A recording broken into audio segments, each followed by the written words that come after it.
Bill's thesis was stories, again, like you make us more aware of the imperfect tendencies. Okay, good. You're using the advice from before with the flawed. I like that, but you haven't expanded on stories, Bill. See? So hopefully after I've given you the stories advice, you could say, stories that do X, right? Now, what is it? Stories that confront. So Bill's doing the crucible.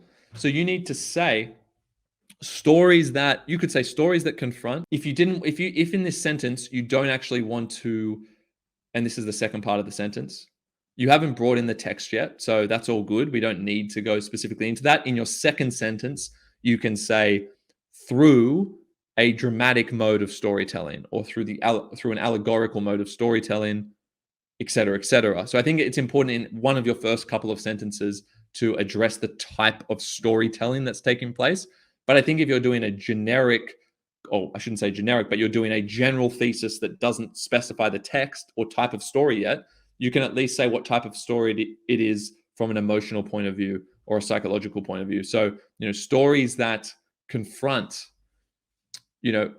offer the potential to awaken audiences to the imperfect tendencies of individuals, to, instead of saying of human subservience, of individuals to conform to perverse epistemological constructs. Yeah, I don't know about epistemological, but maybe just perverse hierarchical structures, to conform to perverse hierarchical structures that, and then you say engenders the composer's dialectical and historical. See, this is a bit much. It's very wordy and it's not super clear. So I think you're trying to do too much using these big words, but it's actually quite clunky and it's kind of hard to say.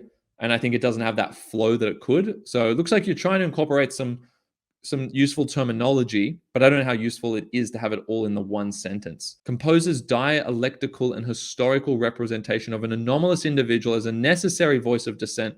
Yeah, you're trying to cover too much ground. So I would start with one sentence that talks about the problem, and then you can go into or lead into the proposition that you need the voice of dissent as a result. Like, stories empower us to assume a voice of dissent. How do they do that? Well, through the characterization of the tragic hero Proctor. You can get more specific in subsequent sentences. So I would build into that final kind of solution proposition and begin more just with the problem, the tension at the beginning, if that makes sense. So the thesis can be more about the problem and the complication, and then try not to go into like the necessary voice of dissent, etc., until later on in the introduction. So you should kind of be splitting up those pieces and just start with the problem, if that makes sense. So you only really need the first half, and you could add a little bit into that. But I like where it's going. I think you could be a little bit less wordy there. Dialectical and historical, you've listed.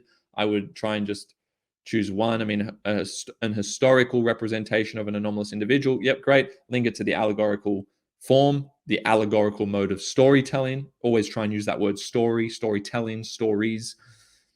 Storyteller. Miller is the storyteller. Use anything like that connects directly to the key term of the question there.